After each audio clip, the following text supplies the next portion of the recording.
patio, then we wouldn't need a variance because it's really this upper terrace that's driving the variance for covered porch, or for raised porch, sorry. Well, is there also, I mean, obviously 59% is, substantially above. And, yes, we have granted variances before. I hesitate to grant variances with that percentage over. Is there any way you could look at that to modify the upper level porch or some of the other above grade patios to cut down on that number? Look, I think anything's possible. I could discuss it with the Paces and see where we could, cut that back to minimize that percentage.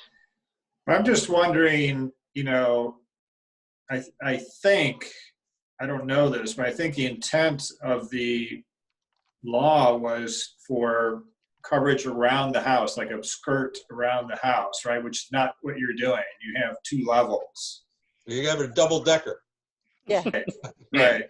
But I don't think it reads like, now I have to understand the drawing better. I don't think it reads like a deck wrapping around the house, right? I think that's sort of the concern. My impression is that's concerned with the law, really, right? Yeah, I suspect, and I don't know the original intent of the 25% rule, but I suspect it was to prevent people from, taking their entire house and wrapping their entire house with covered porches, with roof, right. Mainly with roof porches, I would think. But right. I believe the way it reads is that anything that's more than 4 feet above original grade requires these kind of variances. That's why we're driven. Some of that pool deck, right, is driven. Well, the way I read it, it's anything. So the pool deck's less than 4 feet. The little areas of the pool deck, it's Okay. 0 to 4 feet above grade. So those are the areas I shaded because it just says above grade. It has no elevation. So some of the pool area that is calculated in the quantity is not even 4 feet above grade. It's like 0 to 4 feet. Right. I think the front terraces are 2 feet above grade, and Yeah. some of the side terraces also are 2 feet. So So they're not very high above grade. Right. But There's a Karen, lot of areas that aren't high above grade. Karen, can you explain the area between number 3 and number 4? Yeah, let me go. And why that is not hatched?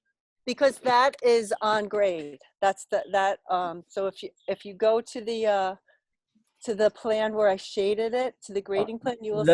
That's what I'm looking at, and I'm wondering. It seems a very awkward area to. Because I took the contour line where the contour line of the middle. See, it's 676, 668. The contour is like 669 point something, and that's the elevation of the pool. Okay. So the contour line. So that's where the contour line is, where the ground slopes off. That's why it's shaded like that. Because the rest of the ground is the rest of it is above or under grade, and that area extends out from 0 to about 4 feet above grade. Mm-hmm. It goes with the contour line. Mm-hmm. Well, I just want to say for the record, 4 feet is not the trigger for which it's considered above grade or not. Oh, so I can take that out. Well, I don't know where you're getting 4 feet from. That's not part of the code. When I read the code, it said above grade. So I even calculated the front porches at 2 feet above grade. So the front porches, number 1, those could all come out if we. Well, why would number 1 come out? 4 feet is just. That's 4 feet. 4 feet is not a. 4 feet is not a number. It says any above grade exterior space. Right.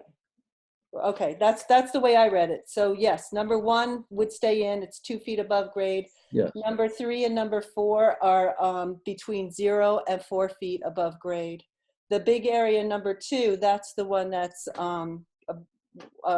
varies in height from like 676 from maybe 6 feet to, Kevin, how much above is the porch?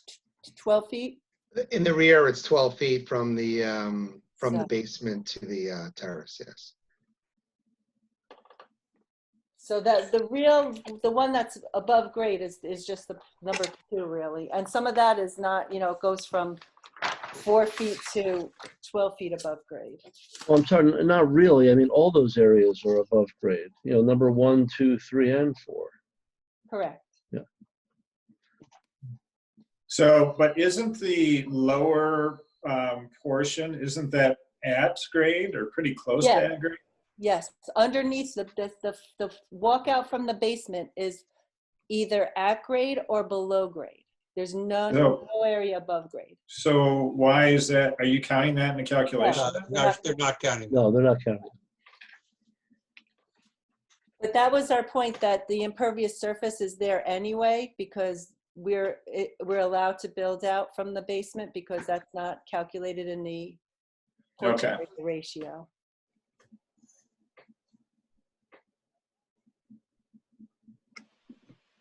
So, and I wanted to say another thing to just make you guys a little more happy about the plan. We're saving a lot of the gorgeous trees on site. We reworked the whole design to save huge beech trees, those big circular things. That will also, saving all these big trees will also help visually the project. And we are, truly saving it, because we're not even working within the drip line, with the exception of maybe 3 feet on one of them. So we worked hard to try to save all those gorgeous trees.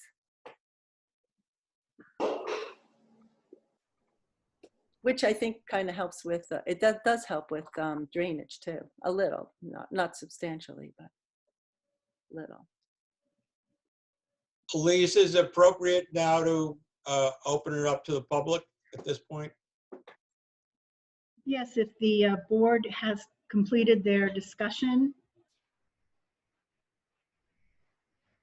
I think what I'm hearing, however, is that the board would like to see drainage plans. Yes. Yes. And I would also like to see if you could somewhat diminish the extent of the variance requested. And also I would look towards, I think our board approved a post and light on a previous project, and you're not showing us a detail right now. And I think that if you're going to ask us to give you a variance, I think you need to provide a detail for us on what that would be. I agree, Jake. Okay. Yeah. We can do that. Public, do you have anything you'd like to add? Jake, excuse me, I'm sorry. Just you need a motion to open the public hearing? Oh, okay. I'd like to make a motion to open the public hearing. So moved. Second, Second. All vote. in favor? Aye. Aye. Aye.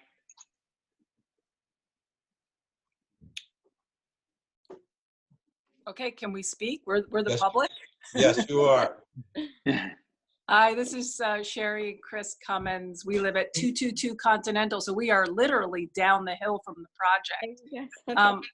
I can speak to a number of issues. I mean, we input a letter maybe a couple days ago, but a couple of issues. I see this as pretty substantial in terms of a variance, and I'm pleased to see that the board is looking at alternatives, potentially, a lesser variance, because I do think it is pretty substantial.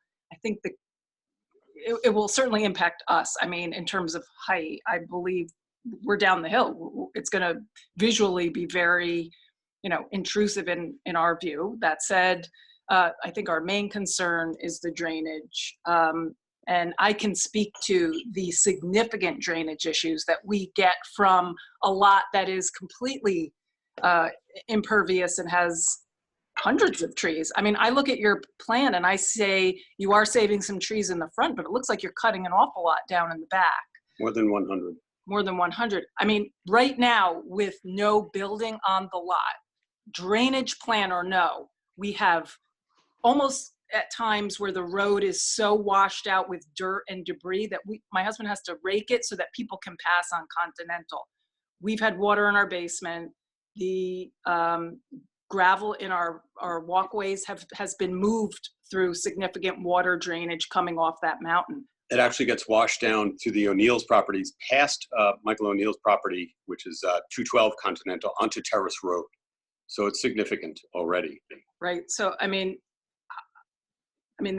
I guess this is also an issue for the planning board because it's not just the zoning board. Right now, obviously, this is a variance that you're seeking for two issues, which is height and then exceeding the limitations with regard to this back deck. We're expressing our concern, both visually, I understand an area variance has a number of criteria that you have to look at vis-a-vis the actual project. Is it significant? I think it is. Are there environmental effects? I think there are. Are there alternatives to doing this for the applicant that can, obtain what they want in an alternate manner? I think you're asking them to explore that. I'm appreciative of that. I know you're talking about the notices that went out. I think a number of the neighbors might not have gotten the notices. So I think those return receipts are really important to get. And I think actually legally you have to get those return receipts prior to making a decision because you have to confirm that everyone has in fact been notified. That is actually correct. Yeah. And this will have to be renoticed and Yeah. republished. Okay. Those are our comments. I believe the O'Neills have similar comments. I believe that the house that, it's interesting that you mentioned the home on Continental that actually did a pool and did numerous walls. I believe that the property below that project had such damage that it compromised, actually, I think it compromised the house. So we're very concerned. Yeah, that's 202 Continental. Yeah, they have ongoing mold problems. Sherry, it's Michael O'Neill, and I would just concur with what you and Chris both said. I know that Gary and John Lewitt both talked about the Hanson property, which impacted the previous owners named Stewart. But I know, just from historical records and conversations with the owners, the Swensons at the top of the hill, who are no longer there, the Stiers that impacted the Stegmans. I mean, this has been a common theme for quite some time. So I think if we go back to some of the files that John probably has access to, this is not a new point. So runoff from the top all the way to the bottom. I think Hanson's issue with the Stewarts is the most recent. So it's top of mind and also compounded by the litigation that was mentioned. But I think it goes all the way up the hill. Okay. I received an email from our neighbors at 232. That's Skip Stegman asked me to read something. Jake, this was sent to you. He was worried you might not receive it in time. If I may just read, it's a very brief email that he sent with his comments on the proposal. It says, "Dear Mr. Lindsay, as residents of Tuxedo Park for more than 55 years, we are very concerned about the proposed construction across the street from our home at 232 Continental Road. Since we are unable to participate in the Board of Zoning Appeals public hearing on July 1, we request that this letter be read into the record. We oppose granting the variances requested by Wilkie and Devongini Paez, tax map 107-1-20 Tower Hill Road, seeking relief from the following sections of the Village of Tuxedo Park Code. Village Code section 100-9B with a deck and porch coverage is 59% and the minimum percentage coverage is 25%. Village Code section 100-18A where the height of the front yard column is 7 foot 6 inches and the retaining wall height is 6 feet and the maximum permitted height in the front yard is 4 feet. We are in agreement with our neighbors at 212 Continental Road and 222 Continental Road that granting the variances requested above will have a detrimental effect on our properties and the neighborhood for many reasons. Since the applicant seeks to build a very large house on a 2.01 acre lot, which is 1/2 the size of a non-grandfathered legal 4 acre lot, we oppose any construction at parcel 107-1-20 Tower Hill Road, which is not in compliance with the Village of Tuxedo Park zoning code. Thank you for your consideration. Sincerely, Marcella Stegman and E. Stegman. Thank you. Okay. We have lost Elise. Elise lost her internet connection, so we are without legal representation at this point. Okay. I'm not sure if Arnold Spangler joined us. He mentioned to me that he had concerns. Of course, he's been dealing with this for much longer than most of us as far as water issues on Continental Road. Arnold, are you still with us? Did you join us? I don't see him. I don't see him on the participant list right now. Okay. Can I just make a statement? Sure. Hey, Chris and Sherry, I know you from. Yes. How are you? Yes, we know you. How are you? I Good. hope you're doing well.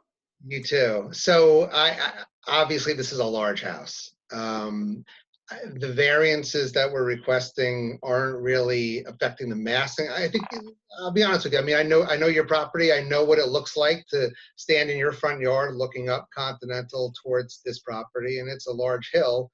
And this house undoubtedly sits at the top of that hill, and it is 45 feet high from the base. So it's a tall house. We're not asking for variances for height. We're not asking for variances for the size of the house. It's really for the raised patios.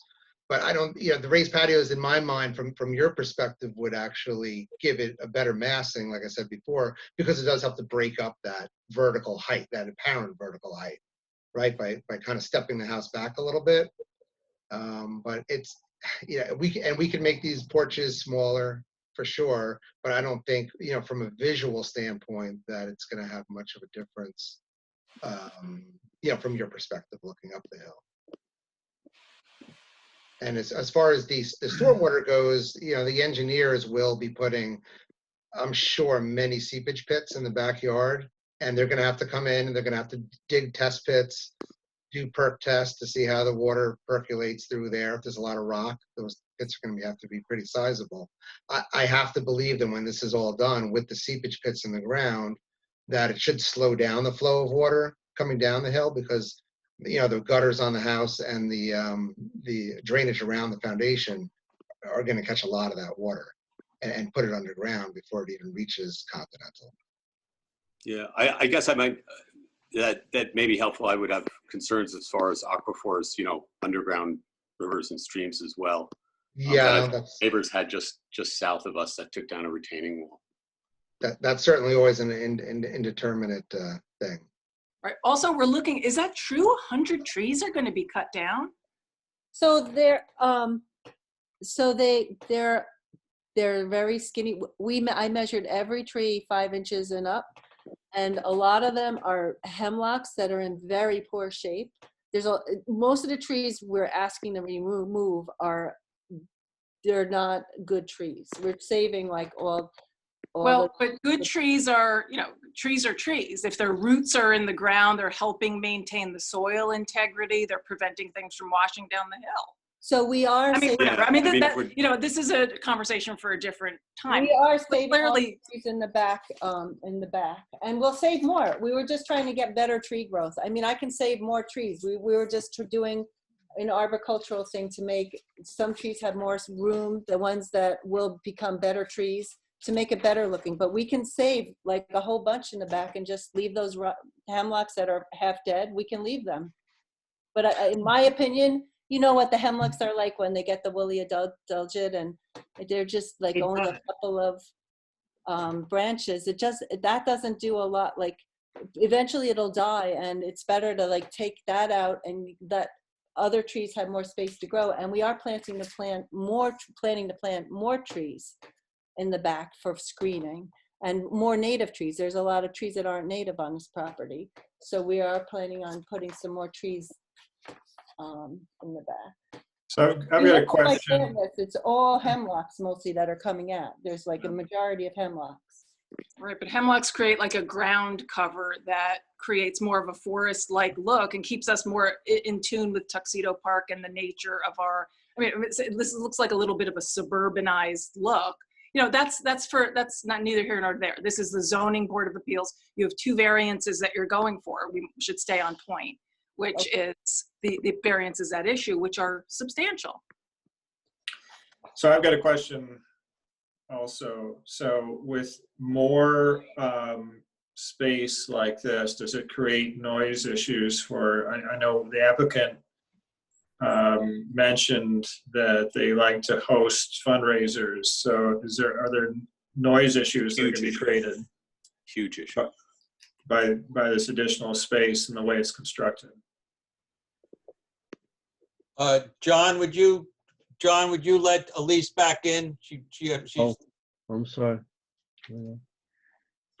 So Kevin, can you talk to that? I'm not I sure. get, what happened to Dev and Wilkie? Over here. Oh, you're there? Okay. I think you guys should talk to this point about fundraisers and noise and parties, etc.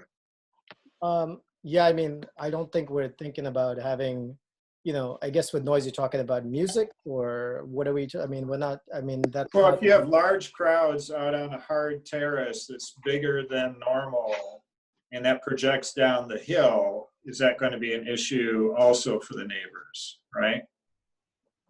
Yeah, I mean, I don't think that we're in our minds have- thinking of like 100 person Yeah, I think because party or anything. we have 3 little kids. I don't think, Well,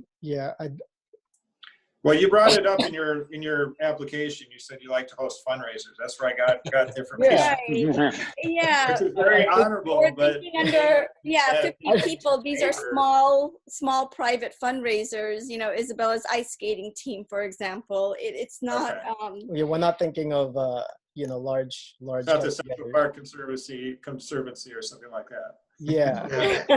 And I don't think you're thinking of doing this every week. This is a few times a year, right? You're not once a thinking of year, right, that we Right. kind of, It's just um, local stuff that they're, kind of part of, the kids are part of, maybe I'm also thinking for Tuxedo Park School, sometimes for the annual fundraiser, you can volunteer your house for a small dinner party.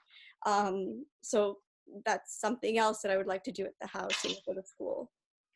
And this is in terms of landscape architecture, noise doesn't sound as loud if you can't see the source of the noise.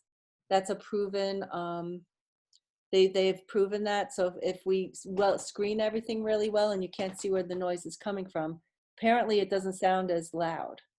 So it truly is a study. They have studied I think that. if you're taking out 100 trees, it might affect it. but- Right. Yeah, so going back to that concern, and this is something that I'll speak to Karen with and Kevin about as well, but maybe just keeping, those trees in the backyard that'll provide privacy and that'll, minimize the noise, or yeah, I just think, maybe guard the view. I think our improve- understanding regarding the trees was Yeah. really that I thought we were helping the cause. I mean, we didn't have a preference one way or the other with regard to the trees. I think Karen, when they had done their analysis on the trees and how it seemed like, well, they're not in good shape, they're dying off. We can leave them. There's no Yeah, problem. we have no, We'll yeah, just leave exactly. Yeah, There's we don't have a preference either way. It's So, what it's in with There's the a lot of trees coming back on the plan. no. We'll leave all the hemlocks and everything around the edges, and we'll leave them all in. And that's not a problem. So, And I guess that would go to the drainage plan as well. I assume that would help work with the drainage plan. well, we might need to take some out to help the drainage, but we will, just because of the putting in the tanks, but we'll figure that out. We'll make it work. We can save a lot. I assume we could put a lot of the tanks right below the swimming pool by the retaining walls there and Yeah. minimize the disruption to the lower end of the property. I'm Oh. thinking a big grand lawn too, is where a lot of it's gonna go. Yeah, that's Well, for sure, yeah. When do you anticipate getting the engineer's drainage plans? Probably 2 months, but we can ask him for 1 month from now, but I think he's gonna be more like 2 months. What's the construction time to build this whole project? We're assuming around 18 months.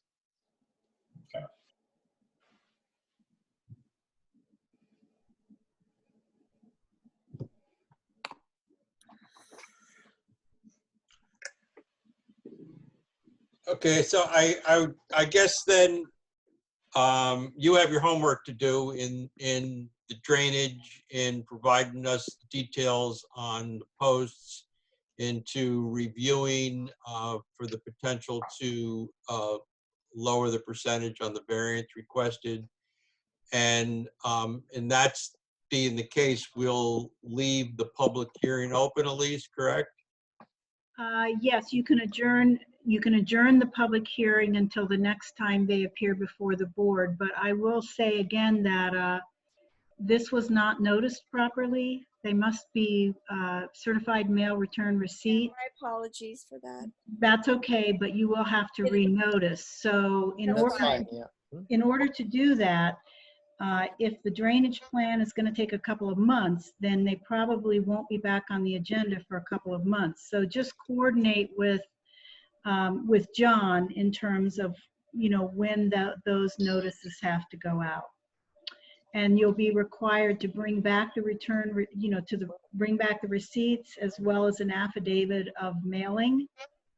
And the board will republish. And I would suggest then that you bring in the mailings like the day before the meeting to the village office, so the village office could verify that they came in before that meeting. Does that work?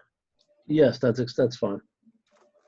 And this is a protection for the applicant as well, because failure to notice properly is a jurisdictional error. So it's really important that everything be done by the book, so to speak. Elise, I'll assist them with that process. And Yeah, to the point of this meeting tonight, how does that impact from a legal perspective, this meeting at all, or as long as we notice properly for the next meeting? Well, I think we need to notice for the next meeting. I mean, a public hearing was opened. Comments have been made on the record, but it will be done sort of over. It's like a do-over. We're going to leave the public hearing open, adjourn it to the next time they appear. So there'll be one public hearing record. Okay.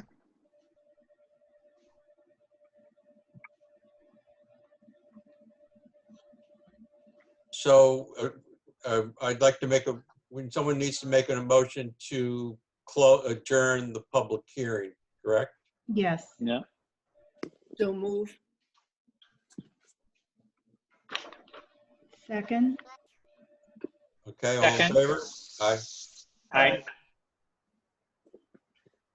And it'll just be adjourned until the next time they appear. So we just have to coordinate so that the mailings are done in time, whenever, 10 days before they appear at the next meeting, I think it is. Yes. Okay. Elise, this is Mary. Could you please explain to me what the issue of law is here? Because I think as a board member, I need to know. If we did not notice people correctly, is this a valid meeting? Oh, it is a valid meeting. I mean, it was published. People are here to speak. So some people did get the mailing, but there's a question as to whether everyone was sent the mailing and Has it been didn't sent? get it. I mean, What? your issue is that you don't know whether everybody that should have been sent the notification received it. That's it?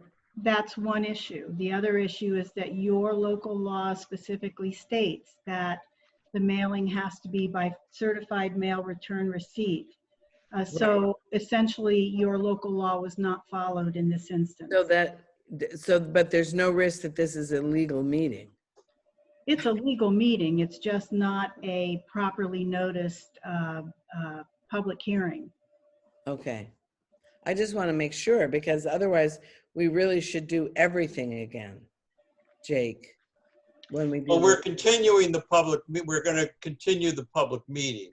Okay. So therefore everything will be, in essence, redone again. We're obviously going to have new material in front of us. Right. All right. So in essence, we are doing it again. Right. I just want to make sure, because otherwise it's a waste of all of our time. Right on.